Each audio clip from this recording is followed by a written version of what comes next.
பிரியமானவர்களே, கர்த்தராகிய இயேசு கிறிஸ்துவின் நாமத்தினால் உங்கள் அனைவருக்கும் என் அன்பின் வாழ்த்துதலை தெரியப்படுத்துகிறேன். கர்த்தர் இன்று உங்களுக்காக கொடுக்கும் அதிசயமான வசனம் 1 தீமோத்தேயு 2 அதிகாரம் 4 வசனம். எல்லா மனுஷரும் ரட்சிக்கப்படவும் சத்தியத்தை அறிகிற அறிவை அடையவும் அவர் சித்தமுள்ளவராய் இருக்கிறார். ஹல்லேலூயா. பிரியமானவர்களே, இந்த வசனத்துல 3 காரியங்களை நம்ம அறிந்து கொள்ளலாம். முதலாவது, நாம் ஒவ்வொருவரும் ரட்சிக்கப்படவும், அதாவது எல்லா மனுஷரும் ரட்சிக்கப்படவும். இரண்டாவது, சத்தியத்தை அறிகிற அறிவை அடையவும், அதாவது சத்தியத்தை நாம் ஒவ்வொருவரும் அறிந்து கொள்ளத்தக்க கர்த்தர் சித்தம் உள்ளவராய் இருக்கிறார் என்பதை நாம் அறிந்து கொள்ளலாம். ஹல்லேலூயா. பிரியமானவர்களே, சித்தம் என்றால் அவருடைய மன விருப்பம். நாம் ஒவ்வொருவரும் சத்தியத்தை அறிகிற அறிவையும் நாம் ரட்சிக்கப்படுவதும் அவருடைய சித்தமாக இருக்கிறது. ரட்சிக்கப்படுவது என்றால் மீட்கப்படுவது, விடுதலையாக்கப்படுவது என்று நாம் சொல்லலாம். பிரியமானவர்களே, பாவ வழியிலிருந்து நாம் முற்றும் பரிசுத்த இரத்தத்தினால், அதாவது கர்த்தராகிய இயேசு கிறிஸ்து சிலுவையில் ஜீவ பலியாக தம்மை தாமே அவர் ஒப்பு கொடுத்தார். எதற்காக? நாம் ஒவ்வொருவரும் பரிசுத்தமாய் வாழ்வதற்காக, பாவங்களற சுத்திகரிக்கப்பட்டு நாம் ஒவ்வொருவரும் ரட்சிக்கப்படுவதற்காகவே அவர் சிலுவையில் தன்னுயிரை ஒப்பு கொடுத்தார். இன்றைக்கு பிரியமானவர்களே, இந்த உலகத்தில் எல்லா மனுஷரும் ரட்சிக்கப்படவும் சத்தியத்தை அறிகிற அறிவை அடையவும் அவர் சித்தமுள்ளவராய் இருக்கிறார். ஹல்லேலூயா. 115வது சங்கீதம் 1வது வசனம். நம்முடைய தேவன் பரலோகத்தில் இருக்கிறார், தமக்கு சித்தமான யாவையும் செய்கிறார். ஹல்லேலூயா. பிரியமானவர்களே, இன்றைக்கு உங்க வாழ்க்கையில் நடக்கிற ஒவ்வொரு காரியங்களும் சூழ்நிலைகளும் கர்த்தருக்கு தெரிந்தே தான் நடக்கிறது. அவருக்கு தெரியாமல் ஒன்றுமே இல்லை. அவர் எல்லாவற்றையும் அறிந்து ஆராய்ந்திருக்கிறார். அவருடைய சித்தத்தின்படி தான் நம்முடைய வாழ்க்கையில் காரியங்கள் நடைபெற்று கொண்டிருக்கிறது. ஆகவே உங்க வாழ்க்கையில கர்த்தருடைய சித்தத்திற்கு நீங்க முக்கியத்துவத்தை கொடுங்க. கர்த்தர் நிச்சயமாக உங்கள் வாழ்க்கையில் இருக்கக்கூடிய கடினமான சூழ்நிலைகளை கர்த்தர் மாற்றி உங்களுக்கு சமாதானத்தை உண்டு பண்ணுவார். இன்றைக்கு பிரியமானவர்களே, நாம் ஆராதிக்கிற சர்வ வல்லமை உள்ள தேவன் பரலோகத்தில் இருக்கிறார். அது மாத்திரமல்ல, அவருக்கு சித்தமானவைகள் யாவற்றையும் அவர் இவ்வுலகத்தில் செய்து கொண்டிருக்கிறார். ஹல்லேலூயா. பிரியமானவர்களே, அழைக்கப்பட்டவர்கள் அநேகர், தெரிந்து கொள்ளப்பட்டவர்கள் ஒரு சிலர் என்று வேதம் சொல்லுகிறது. இந்த காணொலியை கேட்டுக்கொண்டிருக்கிற நீங்கள் ஒவ்வொருவரும் கர்த்தரால் தெரிந்து கொள்ளப்பட்டிருக்கிறீர்கள். அது மாத்திரமல்ல, அவர் தமக்கு சித்தமானவைகளை இவ்வுலகத்தில் செய்து கொண்டிருக்கிறார். உங்கள் வாழ்க்கையிலும் அவர் செய்து கொண்டிருக்கிறார். அநேக பேர் நெடுநாள் ஜெபித்து உங்க வாழ்க்கையில் அற்புதத்திற்காக, சிலர் விடுதலைக்காக நீங்க காத்து கொண்டிருப்பீங்க. கர்த்தர் நிச்சயமாக உங்களுக்கு குறித்த காலத்துல உங்களுடைய தேவைகளை சந்தித்து உங்களுக்கு சமாதானத்தை உண்டு பண்ணி கர்த்தர் உங்கள் வாழ்க்கையில் நல்வழிப்படுத்துவார். ஹல்லேலூயா. 135வது சங்கீதம் 6வது வசனம். வானத்திலும் பூமியிலும் சமுத்திரங்களிலும் ஆழங்களிலும் கர்த்தர் தமக்கு சித்தமானவைகளை எல்லாம் செய்கிறார். ஹல்லேலூயா. பிரியமானவர்களே, வானத்திலும் பூமியிலும் அவர் அவருடைய சித்தத்தை அவர் செய்கிறார். 3வது சமுத்திரத்தில், 4வது ஆழங்களில் கூட கர்த்தர் தமக்கு சித்தமானவைகளை செய்கிறார். ஹல்லேலூயா. பிரியமானவர்களே, அவர் ஆதியும் அந்தமுமாக இருக்கிறார். அவரே அல்பாவும் ஒமேகாவும் இருக்கிறார். அவர் எல்லாவற்றையும் ஆட்சி செய்கிற சர்வ வல்லமையுள்ள தேவனாக இருக்கிறார். ஆதியிலே வார்த்தை இருந்தது, அந்த வார்த்தை தேவனிடத்தில் இருந்தது, அந்த வார்த்தையே தேவனாக இருந்தது. பிரியமானவர்களே, ஆதியாகமம் 1வது அதிகாரம் 1வது வசனத்தின்படி ஆதியிலே தேவன் வானத்தையும் பூமியையும் சிருஷ்டித்தார் என்று சொல்லப்படுகிறது. இன்றைக்கு பிரியமானவர்களே, வார்த்தை ஆகிய தேவன் இவ்வுலகத்தில் அனைத்தையும் சிருஷ்டித்து தமக்கு சித்தமானபடி அவருடைய சாயலின்படியும் அவருடைய ரூபத்தின்படியும் மனுஷனை சிருஷ்டித்தார். நாம் ஒவ்வொருவரும் ரட்சிக்கப்படவும் சத்தியத்தை அறிகிற அறிவை அடையவும் அவர் சித்தமுள்ளவராக இருக்கிறார். இன்றைக்கு இந்த காணொலி கேட்டுக்கொண்டிருக்கிற நீங்கள் ஒவ்வொருவரும் சத்தியத்தை அறிந்து கொள்கிற பிள்ளைகளாக நீங்கள் இருக்க வேண்டும். சகலத்தை உருவாக்கின சர்வ வல்லமையுள்ள தேவன் சித்தமுள்ளவராக இருக்கிறார், அதாவது அவருடைய மன விருப்பமாக இருக்கிறது. இன்றைக்கு பிரியமானவர்களே, உங்கள் பாவங்களற நீங்கள் உங்களை சுத்தவானாக, பரிசுத்தவானாக நீங்கள் உங்களை பாதுகாத்துக் கொள்ள வேண்டும். பாவங்களை விட்டு மனம் திரும்ப வேண்டும். தன் பாவங்களை அறிக்கையிடுகிறவன் வாழ்வடைகிறான் என்று வேதம் சொல்லுகிறது. அவைகளை அறிக்கை செய்து விட்டு விடுகிறவனோ இரக்கம் பெறுகிறான் என்று வேதம் சொல்லுகிறது. இன்றைக்கு அநேக தரம் ஜெபம் பண்ணிவிட்டும் உங்களால சில பாவங்களை மேற்கொள்ள முடியல அப்படின்னா அவருடைய சித்தத்தின்படி உங்களுடைய வாழ்க்கையை நீங்க ஒப்பு கொடுங்க. அவர் தமக்கு சித்தமானவைகளை உங்கள் வாழ்க்கையில் நிச்சயமாக செய்து உங்கள் வாழ்க்கையை சீர்படுத்துவார், நல்வழிப்படுத்துவார். உங்கள் வாழ்க்கையில் இருக்கக்கூடிய கோணலான வழிகளை கர்த்தர் செவ்வைப்படுத்துவார். சில காரியங்கள் நம்முடைய சொந்த முயற்சியினாலேயோ சுய விருப்பத்தினாலேயோ செய்ய முடியாது. கர்த்தருடைய சித்தத்தின்படி கர்த்தருடைய சித்தத்துக்கு நீங்கள் ஒப்பு கொடுக்கும் பொழுது அவர் உங்களோடு கூட இருந்து உங்களுக்கான கிருபைகளை கட்டளையிட்டு பலனை கட்டளையிட்டு கர்த்தர் உங்களை நல்வழிப்படுத்துவார். ஹல்லேலூயா. மீண்டும் உங்களை எழும்பி நிற்க பண்ணுவார், உயர்த்துவார், உங்களை வாழ செய்வார், உங்களை கர்த்தர் ஆசீர்வதிப்பார். ஹல்லேலூயா. விசுவாசிக்கிறீங்களா? பிரியமானவர்களே, நீ விசுவாசித்தால் தேவனுடைய மகிமையை காண்பாய் என்று வேதம் சொல்லுகிறது. விசுவாசிக்கிறவனுக்கு எல்லாம் ஆகும் என்று வேதம் சொல்லுகிறது. இன்றைக்கு விசுவாசிக்கிற ஒவ்வொரு பிள்ளைகளுக்கும் கர்த்தர் நிச்சயமாக நன்மையான காரியங்களை செய்து கர்த்தர் ஆசீர்வதிப்பார். எபேசியர் 5வது அதிகாரம் 17வது வசனத்தின்படி கர்த்தர் சித்தம் இன்னதென்று உணர்ந்து கொள்ளுங்கள் என்று வேதம் சொல்லுகிறது. பிரியமானவர்களே, கர்த்தருடைய சித்தம் என்னவென்று நாம் அறிந்து செயல்படுகிற பிள்ளைகளாக நாம் இருக்க வேண்டும். இன்றைக்கு எத்தனையோ காரியங்களை நீங்க செய்து கொண்டு வரலாம். நீங்க ஹவுஸ் ஒய்ஃபா இருக்கலாம், இல்லைன்னா நீங்க வேலை செய்து கொண்டிருக்கலாம், இல்லைன்னா நீங்க படித்து கொண்டிருக்கலாம். பிரியமானவர்களே, நீங்க யாராக இருந்தாலும் கர்த்தருடைய சித்தம் இன்னதென்று அறிந்து நீங்கள் செயல்படும் பொழுது அந்த காரியங்கள்ல வேதனை இருக்காது, அந்த காரியங்கள்ல தோல்விகள் வராது. கர்த்தருடைய சித்தம் செய்கிற ஒவ்வொருவருடைய வாழ்க்கையில கர்த்தர் சமாதானத்தையும் சந்தோஷத்தையும் கர்த்தர் கட்டளையிடுகிறார். ஆகவே கர்த்தருடைய சித்தம் இன்னதென்று அறிந்து கர்த்தருடைய சித்தத்துக்கு உங்களை ஒப்பு கொடுத்து நீங்கள் நடக்கும் பொழுது கர்த்தர் நிச்சயமாக உங்கள் வாழ்க்கையை ஆசீர்வதித்து பாதுகாப்பார். பிரியமானவர்களே, தேவனுடைய சித்தத்தை ஒரு மனிதன் செய்யும் பொழுது கர்த்தர் அவனுடைய வாழ்க்கையில் எவ்விதமாக ஆசீர்வதிக்கிறார் என்பதை 3 காரியங்கள் மூலமாக நாம் அறிந்து கொள்ள போகிறோம். முதலாவது, தமக்கு சித்தமானவைகளை உயர்த்துகிறார். ஆதார வசனம் தானியேல் 5வது அதிகாரம் 19 முதல் 21வது வசனம். தமக்கு சித்தமானவனை உயர்த்துவார், தமக்கு சித்தமானவனை தாழ்த்துவார். ஹல்லேலூயா. பிரியமானவர்களை, நாம் ஆராதிக்கிற சர்வ வல்லமை உள்ள தேவன் அவருக்கு சித்தமானவர்களை அவர் உயர்த்துகிறார். ஹல்லேலூயா. அப்போ கர்த்தருடைய சித்தத்தின்படி நாம் செயல்களை செய்யும் பொழுது அவருக்கு சித்தமானவர்களை அவர் உயர்த்துகிறார். எவரையும் தாழ்த்தவும் உயர்த்தவும் கர்த்தரால் ஆகும். ஹல்லேலூயா. பிரியமானவர்களே, இன்றைக்கு கர்த்தர் உங்கள் வாழ்க்கையில் உங்களுக்கான உயர்வை கட்டளையிட வேண்டும் என்றால் முதலாவது நீங்கள் கர்த்தருடைய சித்தத்தை அறிந்து செயல்படுகிற பிள்ளைகளாக இருக்கும் பொழுது கர்த்தர் நிச்சயமாக உங்கள் தலையை உயர்த்துவார். தானியேல் 4வது அதிகாரம் 17 முதல் 32வது வசனத்தின்படி, உன்னதமானவர் மனுஷருடைய ராஜ்யத்தில் ஆளுகை செய்து தமக்கு சித்தமானவனுக்கு அதை கொடுத்து மனுஷரில் தாழ்ந்தவனையும் அதன் மேல் அதிகாரியாக்குகிறார். ஹல்லேலூயா. பிரியமானவர்களே, உன்னதமான தேவன் மனுஷருடைய ராஜ்யத்தில், அதாவது இவ்வுலகத்தில் ஆள்கை செய்து அவருக்கு சித்தமானதை மனுஷருக்கு அவர் தந்தருளுகிறார். அதாவது மனுஷனுக்கு கொடுத்து மனுஷரில் தாழ்ந்தவனை கர்த்தர் அதிகாரியாக மாற்றுகிறார். ஹல்லேலூயா. பிரியமானவர்களே, சர்வ வல்லமை உள்ள உன்னதமான தேவன் இவ்வுலகத்தில் தாழ்ந்தவனாக இருக்கிற ஒரு மனுஷனை கூட அவருடைய சித்தத்தின்படி அவர் உயர்த்த முடியும். அவனை அதிகாரியாக மாற்றி அவனுடைய வாழ்க்கையில் உயர்வை அவரால் கட்டளையிட வைக்க முடியும். ஹல்லேலூயா. இன்றைக்கு பிரியமானவர்களே, நீங்க வேலை செய்து கொண்டிருக்கலாம், ப்ரமோஷனுக்காக காத்து கொண்டிருக்கலாம். சில பேர் எக்ஸாம் எழுதி அது ரிசல்ட்டுக்காக நீங்க காத்திருக்கலாம். நீங்க யாராக இருந்தாலும் கர்த்தராகிய தேவன் உங்களை அதிகாரியாக நல்ல ஒரு உயர்வை உங்கள் வாழ்க்கையில் கட்டளையிடுவார். பிரியமானவர்களே, தாழ்த்தப்பட்ட மனுஷனை உயர்த்த சர்வ வல்லமையுள்ள தேவனால் ஆகும். உன்னதமான தேவனுடைய சித்தத்தின்படி செய்கிற ஒவ்வொரு மனிதனுடைய வாழ்க்கையிலும் உயர்வை கர்த்தராகிய தேவனால் கொடுக்க முடியும். ஹல்லேலூயா. விசுவாசிக்கிறீங்களா? விசுவாசிக்கிற ஒவ்வொருவரும் ஆமீன் சொல்லி பெற்றுக்கொள்ளுங்க.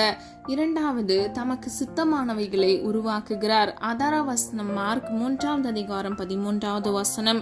இயேசு ஒரு மலையின் மேல் ஏறி தமக்கு சித்தமானவர்களை தம்மிடத்தில் வரவழைத்தார். ஹல்லேலூயா. பிரியமானவர்களே, இந்த வசனத்தின்படி கர்த்தராகிய இயேசு கிறிஸ்து மலையின் மீது ஏறி சீஷர்களை அவரிடத்தில் வரும்படியாக அவர் குறித்தவர்கள், அதாவது அவருக்கு சித்தமான மன விருப்பத்தின்படி தெரிந்து கொண்ட மனுஷர்களை மாத்திரமே அவரண்டையில் வரவழைத்திருக்கிறார். அது மாத்திரமல்ல, கர்த்தர் தெரிந்து கொண்ட சீஷர்களின் எண்ணிக்கை 12 இருந்தது. அந்த 12 பேரை கர்த்தர் அவரிடத்தில் அழைத்தார். ஹல்லேலூயா. பிரியமானவர்களே, சீஷர்கள் ஒவ்வொருவரும் ஒவ்வொரு பணியில் இருந்தார்கள். பேதுரு மீன் பிடிக்கிறவராயிருந்தார். யாக்கோபு மீன் பிடிக்கிறவராய் இருந்தார். இன்னும் சில பேர் சில பணிகளை செய்து கொண்டிருந்தாங்க.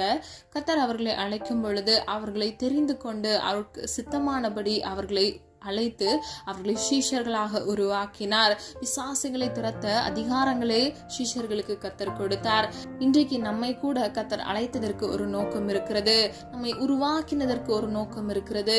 பிரியமானவர்களே, எப்படி சீஷர்களை அழைத்தாரோ நம்மையும் கர்த்தர் ஊழியத்திற்காக அழைக்கிறார். அவருடைய பணிகளை செய்ய கர்த்தர் விருப்பம் கொள்கிறார். நாம் ஒவ்வொருவரும் உலகத்தின் கடையாந்திரம் வரையிலும் அவருடைய சுவிசேஷத்தை நாம் பிரசங்கிக்க வேண்டும் என்பதே நம்மேல் விழுந்த கடமையாக இருக்கிறது. ஹல்லேலூயா. பிரியமானவர்களே, ஆகவே நீங்கள் ஒவ்வொருவரும் உங்களால் இயன்ற மட்டும் நீங்கள் வேலை செய்கிற ஸ்தலங்கள்ல, நீங்க படிக்கிற ஸ்கூல் காலேஜ்ல கர்த்தருடைய நாமத்தை நீங்கள் சொல்லி பிரஸ்தாபம் பண்ணுகிற பிள்ளைகளாகவும் சுவிசேஷத்தை பகிரங்கமாக பிரசங்கிக்கிற பிள்ளைகளாகவும் நீங்கள் காணப்பட வேண்டும். ஹல்லேலூயா. பிரியமானவர்களே, அவருடைய சித்தத்தின்படி செய்ய நீங்கள் முற்படும் பொழுது கர்த்தராகிய தேவன் உங்களை உருவாக்கி உங்களுக்கு நன்மையானதை கட்டளையிடுவார். மத்தேயு 18:14 இந்த சிறியரில் ஒருவனாகிலும் கெட்டு போவது பரலோகத்தில் இருக்கிற உங்கள் பிதாவின் சித்தம் அல்ல. ஹல்லேலூயா. பிரியமானவர்களே, அந்நியர்கள் அநேக பேர் இருக்கிறாங்க, கர்த்தரை அறிந்து கொள்ளாத மனிதர்கள் அநேக பேர் இருக்கிறாங்க, புறஜாதிகள் இருக்கிறாங்க. இவர்கள் எல்லாம் ஜீவனுள்ள தேவனை நாம் எப்படி நாம் ரட்சிக்கப்பட்டு மனம் திரும்பினோமோ அதே போல இவர்கள் ஒவ்வொருவரும் மனம் திரும்ப வேண்டும் என்பதே பிதாவாகிய தேவனுடைய சித்தமாக இருக்கிறது. ஒருவரும் கெட்டு போவது அவருடைய சித்தமே அல்ல. இந்த சிறியரில் ஒருவனாகிலும் கெட்டு போவது பரலோகத்தில் இருக்கிற உங்கள் பிதாவின் சித்தம் அல்ல என்று இந்த வசனத்தின்படி நாம் அறிந்து கொள்ளலாம். இன்றைக்கு பிரியமானவர்களே, உங்களால் இயன்ற மட்டும் சுவிசேஷத்தை பிரசங்கிங்க. இதுவே பிதாவின் சித்தத்தில் ஒன்றாக இருக்கிறது. ஆகவே ஒருவரும் கெட்டு போகாமல் நித்திய ஜீவனை அடைந்து கொள்ளத்தக்க உங்களால் இயன்ற சுவிசேஷ பணிகளை நீங்க செய்ய முற்படுங்க. கர்த்தராகிய தேவன் அவருடைய நாமத்தை உயர்த்துகிற உங்கள் ஒவ்வொருவரையும் நிச்சயமாக ஆசீர்வதிப்பார். ஒருவேளை உங்களுக்கு எப்படி பேசணும், சுவிசேஷத்தை சொல்லணும் அப்படின்னு சொல்லி உங்களுக்கு தெரியலனா கூட நீங்க ஜெபிங்க. அதிகமாக ஜெபித்து கர்த்தரிடத்திலிருந்து அந்த ஞானத்தை பெற்றுக்கொண்டு அவர் கொடுக்கிற தைரியத்தின்படி பலத்தின்படி நீங்க சுவிசேஷத்தை தைரியமாக பிரசங்கிங்க. கர்த்தர் நிச்சயமாக உங்களோடு கூட இருந்து கர்த்தர் உங்களை பாதுகாப்பார். பிரியமானவர்களே, பிதாவின் சித்தம் செய்கிற ஒவ்வொருவரையும் பிதா ஆசீர்வதிக்கிறார். ஹல்லேலூயா. அப்போஸ்தலர் 9:6 ஆண்டவரே, நான் என்ன செய்ய சித்தமாய் இருக்கிறீர்? ஹல்லேலூயா. இதை பவுல் கர்த்தரிடத்தில் கேட்கிறார். பிரியமானவர்களே, நாமும் பவுலை போல கர்த்தருடைய சித்தத்தை கேட்டு செயல்படுகிற பிள்ளைகளாக இருக்க வேண்டும். அவருடைய சித்தம் செய்கிற ஒவ்வொருவரையும் கர்த்தர் ஆசீர்வதிக்கிறார். நம்முடைய வாழ்க்கையில் வேதனை இருக்காது, பிரச்சனைகள் இருக்காது. ஒரு திருமண காரியமா இருக்கலாம், இல்லைன்னா உங்களுடைய ஹையர் எஜுகேஷன் படிப்பு காரியங்களா இருக்கலாம். இங்க எந்த நபராக இருந்தாலும், இல்லைன்னா ஒரு வீடு கட்டுமான பணியில நீங்க வீடு கட்டணும்னு ஆசைப்பட்டு நீங்க செயல்பாடுகளை செய்து கொண்டிருக்கலாம். யாராக இருந்தாலும் பிரியமானவர்களே, கர்த்தருடைய சித்தத்தை செய்ய கர்த்தருடைய பாதத்தில் அமர்ந்து அவருடைய சித்தத்தை கேட்டு நீங்கள் செயல்படும் பொழுது கர்த்தர் நிச்சயமாக உங்களை ஆசீர்வதிப்பார். அப்போஸ்தலர் 13:22 தாவீதை என் இருதயத்துக்கு ஏற்றவனாக கண்டேன், எனக்கு சித்தமானவைகளை எல்லாம் அவன் செய்வான் என்று சாட்சி கொடுத்தார். ஹல்லேலூயா. பிரியமானவர்களே, வேதத்தில் கர்த்தராகிய தேவன் ஒரு நபரை குறித்து சாட்சி கூறுகிறார் என்றால் அதில் ஒரு சில தேவ மனிதர்கள் மாத்திரமே இருந்தார்கள். அதில் தாவீது ஒருவராக திகழ்கிறார்.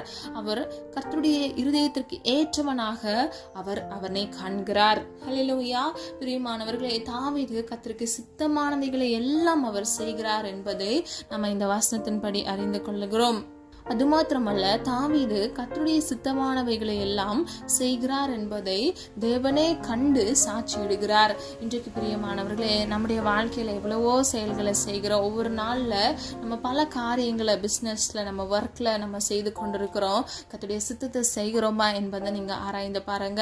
என் வாழ்க்கையில கஷ்டம் இருக்கு சிஸ்டர், எனக்கு இவ்வளவு கடன் இருக்கு சிஸ்டர், என்னோட பிசினஸ் கரெக்டா ரன் ஆக மாட்டேங்குது, நான் நினைச்சு ஒரு இன்வெஸ்ட்மெண்ட் போட்டேன், அதனால எடுக்க முடியல, நஷ்டத்துல போய் இருக்குது, நான் ஒரு வேலையில ஜாயின் பண்ணேன், எனக்கு இன்க்ரிமெண்டே வரல, எனக்கு ஒரு பதவி உயர்வே கிடைக்கல, இல்லைன்னா உங்க குடும்பத்துல ஒரு அங்கீகாரம் கிடைக்கல, நான் நம்பி அந்த இடத்துல நான் வாழ போனேன், ஆனா என்னை யாருமே மதிக்கல அப்படின்னு சொல்லிட்டு நீங்க பல விதமான பிரச்சனைகளை நீங்க சிக்கி தவித்து கொண்டிருக்கலாம். பிரியமானவர்களே, தாவீதை போல கர்த்தருடைய இருதயத்திற்கு ஏற்றவனாக நீங்க இருக்கிறீங்களா? அவருடைய சித்தத்தின்படி அவருடைய சித்தத்தை அறிந்து செயல்பட்ட பிள்ளைகளாக நீங்க இருக்கிறீங்களா அப்படின்னு சொல்லி நீங்க ஆராய்ந்து பாருங்க. இன்றைக்கு நீங்க சித்தத்தை செய்யாம இல்லாமல் நீங்கள் கஷ்டப்பட்டு கொண்டிருக்கலாம். இனிமேல் நான் என்ன செய்யணும் அப்படின்னு சொல்லி நீங்கள் கேட்டிங்கன்னா, நீங்கள் கர்த்தருடைய சமூகத்தில் அமர்ந்து நீங்கள் பாவறிக்கைகளை செய்து சுயசுத்தம் செய்த தவறுகளை ஒப்பு கொடுத்து நீங்கள் மனம் திரும்புங்க. இன்றைக்கு நான் இனி என்ன செய்யணும், என் வாழ்க்கையில் இவ்வளோ நாள் நான் சுயசுத்தம் செய்துட்டேனே, இன்னிலிருந்து என் வாழ்க்கையில் நான் என்னவா செய்ய வேண்டும் என்று நீங்கள் அவருடைய சமூகத்தில் அமர்ந்து ஜெபித்து நீங்கள் உங்களை ஒப்பு கொடுங்க. மனம் திரும்புங்க. மனம் திரும்புகிற ஒவ்வொருவருக்கும் மனதிருக்கத்தின் தேவனாக அவர் மனம் இறங்கி உங்களுக்கு காரியங்களை அவர் வாய்க்க செய்வார். உங்கள் வாழ்க்கையில் இருக்கக்கூடிய கடனாக இருக்கலாம், கஷ்டங்களாக இருக்கலாம், எல்லாவற்றையும் கர்த்தர் மாற்றி தந்து உங்களை ஆசீர்வதிப்பார். ஹல்லேலூயா. பிரியமானவர்களே, உன் துக்க நாட்கள் முடிந்து போகும் என்று வேதம் சொல்லுகிறது. இதை விசுவாசிக்கிற ஒவ்வொரு பிள்ளைகள் வாழ்க்கையில் இருக்கக்கூடிய எல்லா தேவைகளை கர்த்தர் சந்தித்து உங்கள் துக்கங்களை எல்லாம் சந்தோஷமாக கர்த்தர் மாற்றுவார். ஹல்லேலூயா. பழையன ஒளிந்து போயின, எல்லாம் புதிதாயின என்று சொன்ன வசனத்தின்படி கர்த்தர் உங்கள் வாழ்க்கையில் பழைய பாவங்கள், பழைய சுபாவத்தின் மூலமாக வந்த எல்லா விதமான தோல்விகளை கர்த்தர் மாற்றி கர்த்தருடைய சித்தத்தை செய்ய நீங்கள் முற்படும் பொழுது கர்த்தர் எல்லாவற்றையும் புதிதாக்குவார். ஹல்லேலூயா. மூன்றாவதாக தமக்கு சித்தமானவர்களை உயிர்ப்பிக்கிறார். ஆதார வசனம் யோவான் 5வது அதிகாரம் 21வது வசனம், பிதாவானவர் மரித்தோரை எழுப்பி உயிர்ப்பிக்கிறது போல குமாரனும் தமக்கு சித்தமானவர்களை உயிர்ப்பிக்கிறார். ஹல்லேலூயா. பிரியமானவர்களே, பிதாவாகிய தேவன் எப்படி மரித்தோரை உயிர்ப்பிக்கிறாரோ, கர்த்தராகிய இயேசு கிறிஸ்துவும் அவருக்கு சித்தமானவர்களை உயிர்ப்பிக்கிறார். ஹல்லேலூயா. உலர்ந்த எலும்புகளையும் உயிரடைய செய்ய நாம் ஆராதிக்கிற சர்வ வல்லமையுள்ள தேவனால் ஆகும். பிதாவாகிய தேவன் மரித்தோரிலிருந்து எப்படி உயிரோடு கூட எழுப்புகிறாரோ, கர்த்தராகிய இயேசு கிறிஸ்துவும் அவருடைய குமாரனாக அவருடைய சித்தத்தின்படி உயிர்ப்பிக்கிறார். ஹல்லேலூயா. இன்றைக்கு பிரியமானவர்களே, அநேக பேர் அவங்க வெளிப்புறத்துல அவங்க உயிரோடு இருக்கிற மாதிரி இருக்கும், ஆனா அவங்க ஆவி ஆத்துமால ஒரு மரணம் அடைந்தவர்களாய் அவங்க ஆவி முறிக்கப்பட்ட நிலைமையில இருப்பாங்க. உங்க வாழ்க்கையில நடந்த ஒரு ஏமாற்றத்தினால, உங்க வாழ்க்கையில நம்பி இருந்த ஒரு மனிதர்களுடைய துரோகத்தினால அவங்க சோர்ந்து போய் அந்த காரியத்திலிருந்து விடுபட முடியாம இருப்பாங்க. இன்றைக்கு பிரியமானவர்களே, அப்படிப்பட்ட ஜனங்களுக்கு கர்த்தர் விதமாக சொல்லுகிறார், அவருடைய சித்தத்தின்படி செய்ய நீங்க முற்படும் பொழுது அவருடைய சித்தத்தின்படி அவர் நிச்சயமாக குமாரனாகிய இயேசு கிறிஸ்து உங்களை உயிர்ப்பிக்கிறார். ஹல்லேலூயா. நிச்சயமாக உங்களை உயிர்ப்பிப்பார். தேவனால் கூடாத காரியம் ஒன்று உலகத்தில் இல்லவே இல்லை. கேளுங்கள் கொடுக்கப்படும், தட்டுங்கள் திறக்கப்படும் என்று சொல்லப்பட்டிருக்கிறது. கேட்கிற எவனும் பெற்றுக்கொள்வான் என்று வேதம் சொல்லுகிறது. இன்றைக்கு பிரியமானவர்களே, கர்த்தருடைய சமூகத்தில் உங்களை ஒப்புக்கொடுங்க. முற்றிலும் ஒப்புக்கொடுங்க. உங்க சரீரம், ஆவி, ஆத்துமா அனைத்தையும் ஒப்புக்கொடுங்க. பிரியமானவர்களே, உங்க ஆவி ஆத்துமாவில் ஒரு முறிவை சந்தித்து நீங்க அதோடு உங்க வாழ்க்கையை நீங்க நடத்தி கொண்டிருக்கிறீங்க அப்படின்னா அது மிகவும் வேதனை நிறைந்ததாகவும் கிட்டத்தட்ட அது ஒரு நடைப்பிணமாக இருக்கும். நீங்க முற்றிலும் ஒப்பு கொடுங்க. கர்த்தராகிய தேவன் உங்க வாழ்க்கையில உள்ள எல்லா குணான வழிகளை, எல்லா தீங்கான காரியங்களை செவ்வைப்படுத்துவார். எல்லா தவறான பாதைகளிலிருந்து உங்களை சீர்படுத்தி கர்த்தர் நல்வழிப்படுத்துவார். நிச்சயமாக நம்முடைய சொந்த பலத்தால சில காரியங்களை நம்மால மேற்கொள்ள முடியாது. நம்முடைய காயங்களை கர்த்தராகிய தேவன் மாத்திரமே காயம் கட்ட முடியும். வேதத்தில் அவர் காயம் கட்டுகிறார் என்று சொல்லப்படுகிறது. இன்றைக்கு பிரியமானவர்களே, தகப்பனாகிய தேவன் நமக்கு ஒருவர் இருக்கிறார். அப்பா பிதாவை என்று கூப்பிடத்தக்க புத்திர சுவிகாரத்தின் அதிகாரத்தை நமக்கு கொடுத்திருக்கிறார். நமக்கென்று ஒரு தேற்றவாளன் இருக்கிறார். அவர் அல்பாவும் ஒமேகாவும் இருக்கிறார். சகலத்தையும் அவர் அரசாள்கிறவராய் இருக்கிறார். இன்றைக்கு ஒப்புக்கொடுங்க பிரியமானவர்களே. மனுஷ அன்பு மாறி போகும், மாறாத அன்பு இயேசுவின் அன்பு. மனுஷர்களோ உங்கள் முகத்தை பார்க்கிறார்கள், கர்த்தரோ உங்கள் இருதயத்தை பார்க்கிறார். இன்றைக்கு ஒப்புக்கொடுக்கிற ஒவ்வொரு பிள்ளைகளுக்கும் அவருடைய சித்தத்தின்படி அவர்களை உயிர்ப்பிக்கிற வல்லமையுள்ள தேவனாக அவர் இருக்கிறார். ஆகவே இன்றைக்கு ஒப்புக்கொடுங்க. நீங்க மரித்த லாசருவை பாருங்க, 3ஆம் நாள் அவர் உயிரோடு கூட எழுப்புகிறார். ஆதார வசனம் யோவான் 11வது அதிகாரம் 11வது வசனம். பிரியமானவர்களே, மரித்து போன லாசருவையே கர்த்தர் 3ஆம் நாள் உயிரோடு கூட எழுப்புகிறார். நம்ம ஆராதிக்கிற தேவனால் நம்மை உயிர்ப்பிக்க முடியும். இன்றைக்கு ஆவி ஆத்துமாவில் முறிவோடு காணப்படுகிற ஒவ்வொரு பிள்ளைகளுக்கும் கர்த்தர் உயிரடைய செய்யவே விரும்புகிறார். அவருடைய சித்தத்தின்படி நிச்சயமாக உங்களை உயிர்ப்பிப்பார். இன்றைக்கு கர்த்தருடைய சமூகத்தில் ஒப்பு கொடுக்கிற ஒவ்வொரு பிள்ளைகளும் கர்த்தர் நிச்சயமாக உயிரடைய செய்து வாழ்க்கையை சீர்படுத்துவார். ஹல்லேலூயா.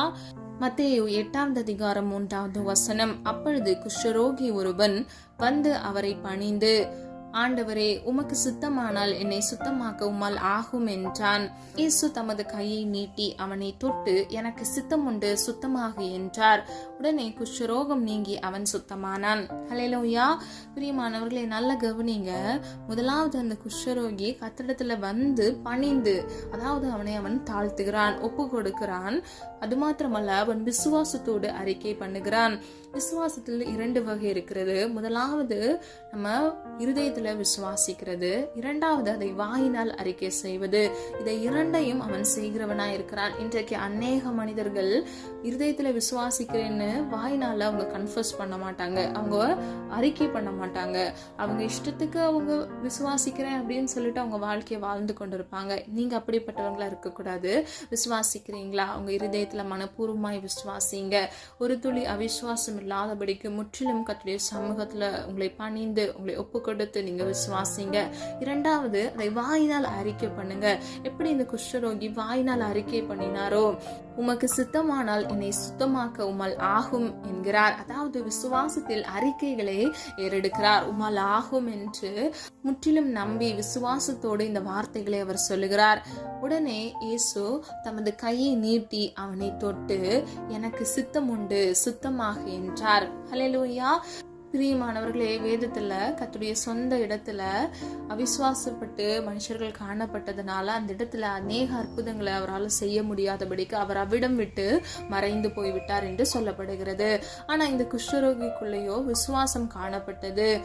அவன் குஷ்டரோகியாக இருந்த பொழுதும் கர்த்தருடைய சமூகத்துக்கு வந்து, அதாவது அவர் இருக்கிற இடத்திற்கு வந்து தன்னை பணிந்து, உமக்கு சித்தமானால் என்னை சுத்தமாக்க உம்மால் ஆகும் என்று விசுவாசிக்கிறான். அதாவது விசுவாசத்து மாத்திரமல்ல, அவன் அறிக்கை செய்கிறான். இன்றைக்கு பிரியமானவர்களை, இந்த காணொளியை கேட்டுக்கொண்டிருக்கிற நீங்கள் ஒவ்வொருவரும் அவருடைய சித்தத்தின்படி செய்ய முற்படுங்க. அவருடைய சித்தத்தின்படி நான் செய்ய வேண்டும் என்று நீங்க முதலாவது கன்ஃபர்ஸ் பண்ணுங்க, அறிக்கையிடுங்க, ஒப்பு கொடுங்க. அதை செய்ய நீங்க விருப்பத்தோடு நீங்க காணப்படுங்க. கர்த்தர் நிச்சயமாக அவருடைய சித்தத்தை உங்களுக்கு தெரியப்படுத்தி உங்களை வழிநடத்துவார். பிரியமானவர்களே, நீங்க விசுவாசிக்கிறவங்களா? இருதயத்துல மட்டும் சொல்லிக்கொண்டு நீங்க ஜெபத்தை ஏறெடுக்காதபடிக்கு விசுவாசித்து வாயினால் அறிக்கை செய்து அந்த செயல் மூலமாக அந்த விசுவாசத்தை வெளிப்படுத்தி நீங்கள் முதலாவது கர்த்தருடைய சித்தத்துக்கு செய்ய உங்களை ஒப்புக்கொடுங்க. விசுவாசிக்கிறேன் என்று அறிக்கை செய்யுங்க. கர்த்தர் நிச்சயமாக உங்களை ஆசீர்வதிப்பார். பிரியமானவர்களே, 3 விதமான காரியங்களை இன்றைக்கு நம்ம அறிந்து கொண்டோம். அவருடைய சித்தத்தின்படி நம்மை உருவாக்குகிறார், அவருடைய சித்தத்தின்படி நம்மை உயர்த்துகிறார். அது மாத்திரமல்ல, அவருடைய சித்தத்தின்படி நம்மை உயிர்ப்பிக்கிறார். எப்படி அந்த குஷ்டரோகிக்கு கர்த்தர் விடுதலை கொடுத்து அவனுடைய குஷ்டரோகம் நீங்கி அவன் சுத்தவானாக அவன் விடுதலை பெற்றானோ, இன்றைக்கு உங்க வாழ்க்கையில் இருக்கக்கூடிய கடன்கள், வியாதிகள், எல்லா பிரச்சனைகள், வீட்டுல குடும்பங்கள் இருக்கக்கூடிய எல்லா சண்டை பிரச்சனைகள், காரியங்களை கர்த்தர் மாறுதலாக முடிய பண்ணுவார். உங்கள் பிசினஸை கர்த்தர் ஆசீர்வதிப்பார். கர்த்தரால் செய்யக்கூடாத அதிசயமான காரியம் ஒன்றுமில்லை. பிரியமானவர்களே, அவரால் எல்லாம் ஆகும். ஹல்லேலூயா. விசுவாசிக்கிறீங்களா? காற்றையும் கடலையும் கூட அவர் அதட்டினார். எண்ணற்ற அற்புதங்களை அவர் செய்திருக்கிறார் என்று வேத வசனத்தின் சத்தியத்தின்படி நாம் அறிந்து கொள்கிறோம். இன்றைக்கு பிரியமானவர்களே, விசுவாசிக்கிற ஒவ்வொரு பிள்ளைகளுக்கும் கர்த்தர் நன்மையானதை கட்டளையிடுவார். சித்தமானதை நீங்கள் செய்ய முற்படும் பொழுது கர்த்தர் நிச்சயமாக உங்களை ஆசீர்வதிப்பார். ஹல்லேலூயா. நம்ம எல்லாரும் ஒரு மனதாக இணைந்து விசுவாசத்தோடு ஜெபிப்போமா? அன்பின் பிதாவே, அப்பா, எங்களை மது கரத்தில் ஒப்பு கொடுக்கிறோம். அறிந்து மறியாமல் செய்த தவறுகளை மன்னிங்க. குற்றங்கள் குறைகள் உண்டாப்பா, தயவாய் மன்னிங்க. உம்முடைய சித்தத்தின்படி அப்பா நாங்கள் செய்ய காரியங்களை நடப்பிக்க கர்த்தர் எங்களுக்கு கிருபை கொடுங்கப்பா. உம்முடைய சமூகத்தில் தாழ்த்துகிற ஒவ்வொரு பிள்ளைகளும் ஆண்டவரே உம்மிடத்தில் ஒப்பு கொடுத்து அப்பா உம்முடைய சித்தத்தை அறிந்து கொள்ள பிரயாசப்படுகிற ஆசைப்படுகிற ஒவ்வொரு பிள்ளைகளுக்கும் அப்பா உம்முடைய சித்தத்தை வெளிப்படுத்தி பிள்ளைகளை வழிநடத்துங்க. பிள்ளைகள் வாழ்க்கையில சுய சித்தம் செய்தது நிமித்தமாக அனுபவிக்கிற எல்லா பிரச்சனைகள், போராட்டங்களை கர்த்தர் மாற்றி பிள்ளைகளுக்கு நன்மையானதை கட்டளையிடுங்கப்பா. உடைய சித்தம் என்னதென்று அவர்கள் அறிந்து அப்பா பிள்ளைகளுக்கான உயர்வை கட்டளையிடுங்கப்பா. தன் பாவங்களை அறிக்கையிடுகிறவன் வாழ்வடைகிறான் என்று வேதம் சொல்லுகிறது. ஆண்டவரே, ஒவ்வொருவரும் மனம் திரும்புகிறார். ஒவ்வொரு பிள்ளைகளுக்கும் அப்பா நன்மையானதை பெற்றுக்கொள்ளப்பா. அவர்கள் வாழ்க்கையை வாழ்வடைய பண்ணுங்க தகப்பனே. அதிசயத்தை உண்டு பண்ணுங்க, ஆசீர்வதிங்கப்பா. நான் இடத்தில் வந்து உன்னை ஆசீர்வதிப்பேன் என்று சொன்ன வசனத்தின்படி எந்த இடத்துல இருந்து ஜெபித்து கொண்டிருக்கிறாங்களோ ஒப்பு கொடுக்கிற ஒவ்வொரு பிள்ளைகளுடைய அப்பா அந்த இடத்துல கர்த்தரே கடந்து போய் பிள்ளைகளை ஆசீர்வதிக்க முடியும் ஜெபிக்கிறேனப்பா. நல்ல சுகபலன் ஆரோக்கியத்தை கட்டளையிடுங்க தகப்பனே. அப்பா பிள்ளைங்களுடைய வாழ்க்கையில் அப்பா உம்முடைய சித்தம் பரிபூர்ணமாய் நிறைவேறட்டும் ஆண்டவரே. அப்பா பிள்ளைகளுடைய வாழ்க்கையில் இருக்கக்கூடிய கோடலான பகுதிகளை செவ்வையாக மாற்றுங்க ஆண்டவரே. கர்த்தரே உன்னத தேவனாக பிள்ளைகளுடைய தேவைகளை கர்த்தர் சந்தித்து பிள்ளைகளை ஆசீர்வதித்து வழிநடத்தி பாதுகாத்துக் கொள்ளும்படியாய் ஜெபிக்கிறோம் அப்பா. ஒன்றுமில்லாத இடத்தில் ஒன்றை உருவாக்க வல்லமையுள்ள தேவன் நீரல்லவா தகப்பனே. உம்மால் எல்லாம் ஆகும் அப்பா. மனுஷனால் இது கூடாததுதான். உம்மால் எல்லாம் ஆகும் ஆண்டவரே. அப்பா, எல்லாரும் ரட்சிக்கப்படவே நீ சித்தமுள்ளவராய் இருக்கிறீரப்பா. இந்த காணலை கேட்டுக்கொண்டிருக்கிற குடும்பத்தில் ரட்சிக்கப்படாதபடிக்கு ரட்சிக்கப்பட்ட பிறகும் பின்மாற்றத்தில் இருக்கக்கூடிய ஒவ்வொரு பிள்ளைகளுக்காக ஜெபிக்கிறேன் ஆண்டவரே. அப்பா, மனம் திரும்ப இயேசுவின் நாமத்தினால் கிருபை செய்யுங்க. எல்லா பாவ அடிமைத்தனத்திலிருந்து விடுதலை இயேசுவின் நாமத்தினால் கட்டளையிடுங்க. இந்த காணலை கேட்டுக்கொண்டிருக்கிற ஒவ்வொரு பிள்ளைகளுடைய குடும்பங்கள் அப்பா ஆண்டவரே விடுதலையாக கர்த்தர் கிரியை செய்வீராக. குமாரன் விடுதலையாக்கினால் மெய்யாகவே விடுதலையாவீர்கள் என்று வேதம் சொல்லுகிறது அப்பா. எல்லாம் வியாதி என்கிற சிறையிருப்பில் கடன் என்ற சிறையிருப்பில் இருந்து ஒரு விடுதலை இயேசுவின் நாமத்தினால் கட்டளையிடுங்கப்பா. பிரயாசப்படுகிற ஒவ்வொரு பிள்ளைகளுக்கும் நன்மையை சுதந்திரித்துக் கொள்ள கர்த்தர் கிருபை செய்யுங்கப்பா. உடைய சித்தத்தை செய்தப்பா ஆண்டவரே உமக்கு பிரியமானபடி வாழ்ந்து ஆசீர்வாதத்தை பெற்றுக்கொள்ள சுதந்திரிக்க இயேசுவின் நாமத்தினால் கிருபை செய்யுங்க தகப்பனே. பழைய பாவங்கள் பழைய ஜென்ம சுபாவங்களில் எல்லாம் ஒளிந்து போக பண்ணுங்க அப்பா. முந்தினவைகளை நினைக்க வேண்டாம், பூர்வமானதை சிந்திக்க வேண்டாம், சகலத்தையும் புதிதாக்குகிறேன் என்று சொன்ன வசனத்தின்படி உடைய சித்தம் செய்ய முற்படுகிற ஒவ்வொரு பிள்ளைகளுடைய வாழ்க்கையில புதிதானவைகளை கட்டளையிட்டு பிள்ளைகளை புதிதாக்குங்க தகப்பனே. அப்பா, உம்முடைய சாயலுக்கு ஒப்பாக புதிய மனுஷனை தரித்துக் கொள்ள இயேசுவின் நாமத்தினால் கிருபை செய்யுங்கப்பா. ஒவ்வொரு பிள்ளைகளையும் பாதுகாத்துக் கொள்ளுங்க, வழிநடத்துங்க தகப்பனே, காத்துக்கொள்ளுங்கப்பா. எல்லாம் ஆகும் ஆண்டவரே. ஒவ்வொரு பிள்ளைகளையும் பாதுகாத்து ஒவ்வொரு பிள்ளைகளின் தேவைகளை சந்தித்து கர்த்தரே நீர் நித்திய வெளிச்சமானவராய் அப்பா. பிள்ளைகள் வாழ்க்கையில் இருக்கக்கூடிய எல்லா இருள்களையும் இயேசுவின் நாமத்தினால் வெளிச்சமாய் மாற்றப் போகிற கிருபைகளுக்காக நன்றி. ஒவ்வொரு நாளுக்குரிய தேவைகளை சந்தித்து பிள்ளைகளுடைய அப்பத்தையும் தண்ணீரையும் ஆசீர்வதித்து பிள்ளைகளை வழிநடத்துங்க தகப்பனே. வலது இடதுபுறம் சாய்ந்து விழுந்து போகாதபடிக்கு முடிய நித்திய பரிசுத்த வழியில் நடந்து பிள்ளைகளுக்கு வாக்குத்தத்தம் பண்ணின ஜீவ கிரீடத்தை ஒவ்வொருவரும் சுதந்திரித்துக் கொள்ள தகுதிப்படுத்துங்க தகப்பனே. பிள்ளைகள் வாழ்க்கையில் இருக்கக்கூடிய எல்லா பிரச்சனைகள் போராட்டங்களையும் மாற்றி இயேசுவின் நாமத்தினால் ஆசீர்வதிக்க முடிய ஜெபிக்கிறோம். உடைய சித்தத்தை செய்து பிள்ளைகள் ஆசீர்வதிக்கப்பட பிள்ளைகளுக்கு கிருபை கொடுத்து வழிநடத்தி செல்லும்படியை ஜெபிக்கிறோம். காத்துக்கொள்ளுங்க, பொறுப்படுத்திக் கொள்ளுங்க, தாழ்த்துகிறோம், வெறுமையாக்குகிறோம். மீட்பர் இயேசு கிறிஸ்துவின் மூலம் ஜெபிக்கிறோம் ஜீவனுள்ள நல்ல பிதாவே, ஆமேன். கர்த்தராகிய தேவன் தாமே உங்களுடைய வாழ்க்கையை வெளிச்சமாய் மாற்றி கர்த்தருடைய சித்தத்தை செய்ய முற்படுகிற ஒவ்வொருவரையும் கர்த்தராகிய தேவன் ஆசீர்வதித்து பாதுகாப்பாராக. God bless you. இந்த வீடியோ உங்களுக்கு பிடிச்சிருந்துச்சுன்னா லைக் பண்ணுங்க, சப்ஸ்கிரைப் பண்ணுங்க மற்றும் பெல் ஐகான் கிளிக் பண்ணுங்க, ஷேர் பண்ணுங்க. God bless you.